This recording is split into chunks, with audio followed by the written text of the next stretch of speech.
I'm Sally, a 50-year-old housewife. Both of my children are working adults. They've left home and are living on their own.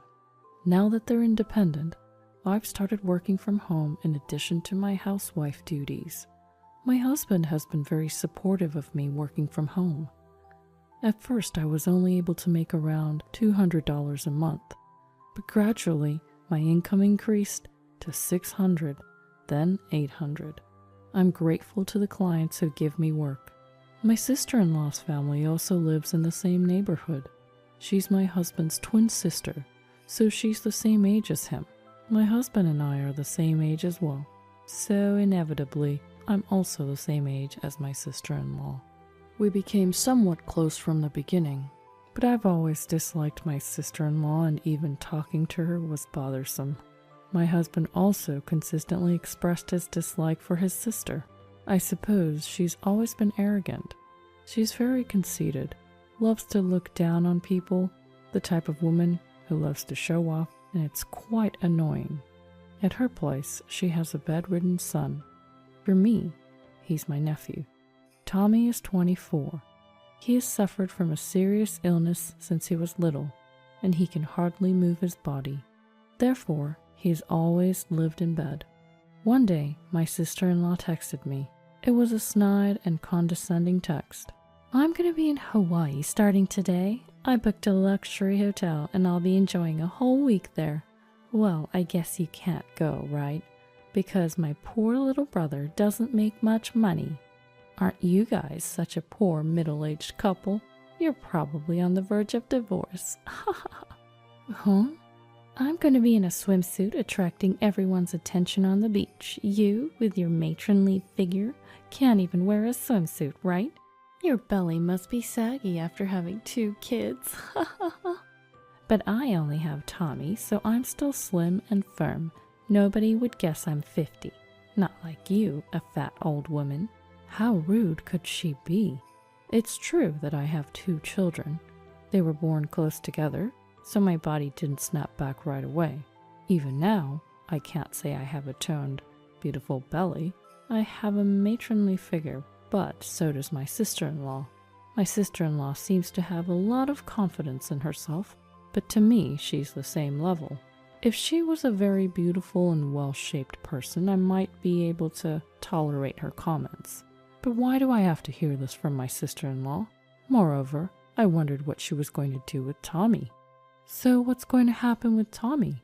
Are you leaving him somewhere or having someone come in every day? Even staying overnight? Huh? There's no way I'm doing that. It's a hassle. He'll be fine just sleeping at home, won't he? Anyway, I left some drinks and things by his bed. That's horrible. How can you do such a thing? What? I don't need to be told by someone like you who hasn't had any hardship. My life is messed up because of him. I shouldn't have had a son like that. Well then, I'll take care of him. I'll go get Tommy now. Do whatever you want. I'll be happy if he's gone. Just wait. I'll be there shortly. And so I headed towards my sister-in-law's house. It's a mere 5-minute drive, so it's very close. Tommy is bedridden and uses a special wheelchair to get around. That's why I headed there in a station wagon, which can accommodate a wheelchair. You really came for this kind of guy? Yes, I did, because I feel sorry for Tommy. He's just a burden, just lazing around doing nothing at his age. Well, you're also a full-time housewife living around, so you're perfect for each other. I'm doing remote work, you know. I'm not a housewife living around, and not all housewives are loafers, right? Pff, remote work, huh? That's not a real job. Both my husband and I are full-time employees. You're basically just a housewife. It'd serve you right to spend the rest of your life taking care of Tommy. Oh, is that so? Let's go, Tommy. Okay. Tommy seemed to be rather downcast. It can't be helped, as he's being treated like this by his biological mother. I understand that taking care of a sick child is very difficult, but it's too cruel to say such things right in front of him. At the very least, if she has to vent, I wish she would do it somewhere out of the child's sight. It doesn't matter whether the child is an adult, because anyone in the same situation will definitely get hurt. After some time, I managed to bring Tommy to our house. Then my husband came home. Huh? Tommy? Why are you here? Uncle David, I'm sorry, the truth is, your sister was going to leave Tommy behind because she's going on vacation, so I said I'd bring him home. I'm sorry for doing this without consulting you first. No, it's all right. My sister must have lost her mind. Leaving him behind is just the lowest. Tommy, feel free to stay here from now on. We'll take good care of you. Uncle David, that's right. You don't have to worry about anything. I've loved you since you were a kid. Thank you, Aunt Sally. I absolutely detest my sister-in-law and her husband. They're terribly malicious and the worst kind of people. However, I've always liked Tommy. Despite suffering from his illness, he's overflowing with empathy for others, and above all, he's very smart. I don't think he's been able to attend special education school much, but he was naturally bright to begin with. I've always thought that he was the definition of a smart kid. I heard my sister-in-law and her husband left for Hawaii after that. I was shocked that they really intended to go to Hawaii, leaving behind their bedridden son. I wonder what they would do if something happened to him. They wouldn't be able to come back right away. My husband was equally astounded. Seriously, my sister and her husband must be out of their minds. Going to Hawaii and leaving Tommy behind? I agree. I might be out of place saying this since I've never taken care of him, but to leave him without making use of any care services or facilities? If that message hadn't come, Tommy would have been left behind without us even noticing. Gives me the chills. Yes, it's really horrible. Indeed, I've never cared for a child with a serious illness. My in-laws are still very much alive and well, and they've always said that if they ever become unable to move, they'll go to a senior home, so I've never been a caregiver either. That's why I didn't feel in a position to criticize my sister-in-law, but I still can't fathom how she could just leave her son with only a drink and abandon him. The child has a serious illness, so they can receive welfare support, and if they need to travel far, they can also use short-term care facilities. My sister-in-law and her family returned home. They came all the way to our home just to insult us. Here, this is a souvenir. It's perfect for you guys. What's this? They're seashells we picked up at the beach. We have plenty, so we're giving some to you. We don't want them. Oh, really? You're rejecting my kindness. Would you prefer this driftwood then? We don't want any of them. By the way, is Tommy doing okay? Not that I care about such a useless child. That's cruel. How could you say such a thing about your own son? What? What do you know? It's just the worst, having given birth to him only to find out he has a severe illness. I want the money I spent on raising him back. You can only say that because you don't understand how I feel, having lived for such a useless son. Oh, really? So, about what you said before, about leaving him to us, you're fine with us adopting him then? Do whatever you want. Who in their right mind would adopt a child like that? Are you out of your mind? It's not crazy, I'm serious. With that, I closed the door. My sister-in-law and her husband left after that. My husband and I decided to adopt Tommy as our own, and so, Tommy became our child. He had been shocked by being abandoned by his biological parents, but gradually he began to smile in our home. He is bedridden, but he can use his hands, so he freely used tablets and smartphones while lying down. One day, Tommy seemed very happy. Look, my work is going to be published in a literary magazine. What, a literary magazine? I've been writing novels as a hobby. Because I'm bedridden, it's the only thing I can do. It's a little embarrassing hobby, though. There's nothing to be embarrassed about. It's a great hobby. Can I take a look? Yeah, this is the first one I wrote. I decided to read the short story that Tommy said he had written. It was very well done. It really hit home. This is amazing. I can't believe how good it is. I can't really describe my feelings in words. I just tried writing it on my tablet and it was surprisingly well received. So then I wrote a medium-length story. And this one too. This one got published in the magazine. I see. I had no idea you had such a talent. I showed it to my husband as well. He, being an avid reader, was utterly impressed. This is amazing. It feels like pure literature. Yeah, I admire Fitzgerald and Hemingway. I also like Dostoevsky and Hesse. So that's why you wrapped it up like this. It gives off a somewhat melancholic feeling. The authors you mentioned, their works are indeed sorrowful or rather tragic. Thanks, that's what I aim for. Thus, Tommy's novel was set to be published in hardcover. He chose to use a pseudonym as an author, Scott Wheel. He took Scott from F. Scott Fitzgerald and Wheel from Hermann Hesse's Beneath the Wheel. Soon, author Scott Wheel's book became a smash hit. It seemed to be selling out rapidly at bookstores. There was even a dedicated section for his books at the local bookstore, which made me happy. Then, Tommy won the Pulitzer Prize. We were all surprised. I won the Pulitzer Prize? That's amazing. You really did work hard for this.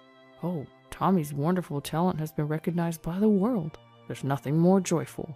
Yes, even someone bedridden like me can become a recognized writer. No one should ever give up on their dreams. I need to take a page out of your book. Then a press conference was arranged. Of course, without us. Tommy couldn't go on stage. He needed to be seated in a special wheelchair. His upper body needed to be secured. I wheeled him into the venue. Tommy seemed tense, his facial expression showing nervousness. Finally, the press conference began. Tommy was in front of many flashing cameras. The live television broadcast began as well. I, Scott Wheel, am a bedridden author. Since childhood, I've suffered from a serious illness and spent most of my time in bed. However, reading books was my escape. So I decided that I too wanted to be an author and bring everyone some inspiration. I'm grateful to everyone who read my books and to my step-parents who adopted me.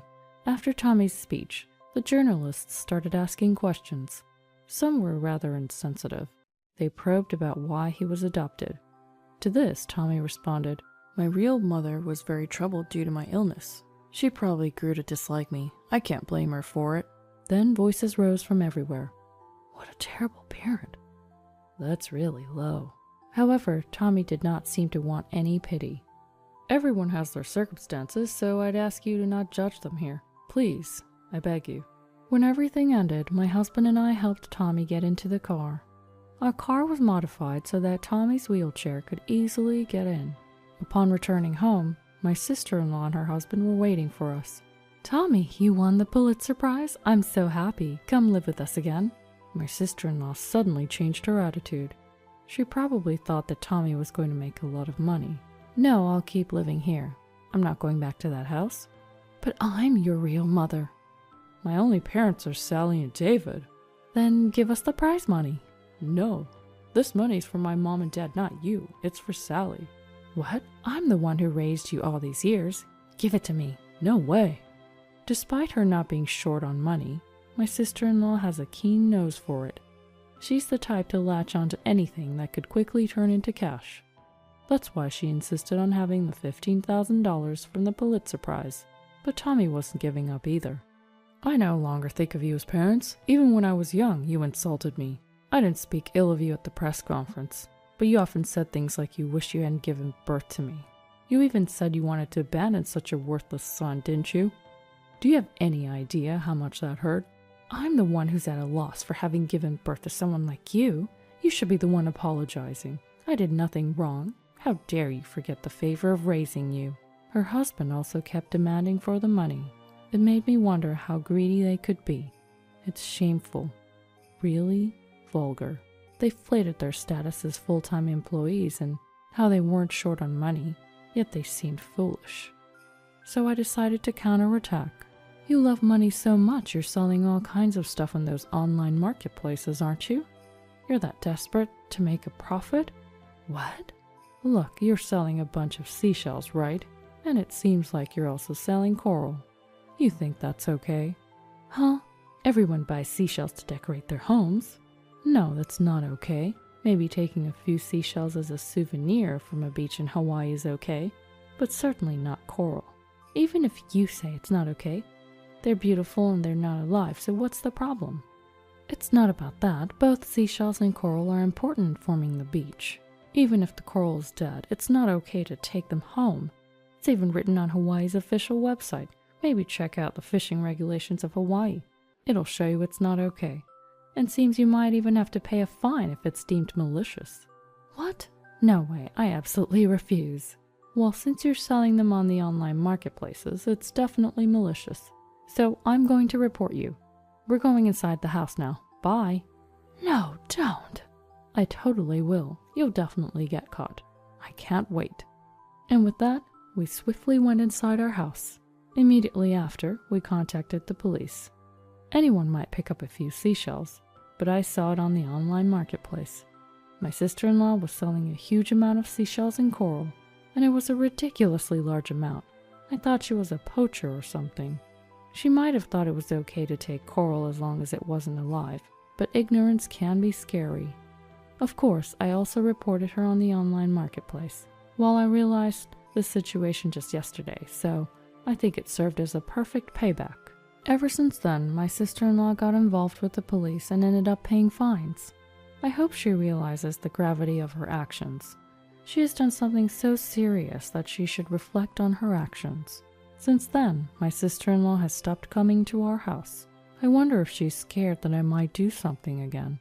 As far as I'm concerned, I wouldn't do anything unpleasant to her, unless she does something to me. But I don't want to deal with my sister-in-law, so I'm thankful she's keeping her distance. I wish she would keep it this way forever. I, on the other hand, am taking care of Tommy while working from home. I'm also getting help from a caregiver, so I don't have to do everything on my own. Indeed, it's tough to care for him as he's bedridden, but I'm happy just to be able to be with him. I want Tommy to keep writing novels worry-free from now on. I hope that his novels will become even more well-known all over the world. Our kids have also become huge fans of Tommy's novels. They'll be coming back home soon, and I hope we can all spend a good time together as a family.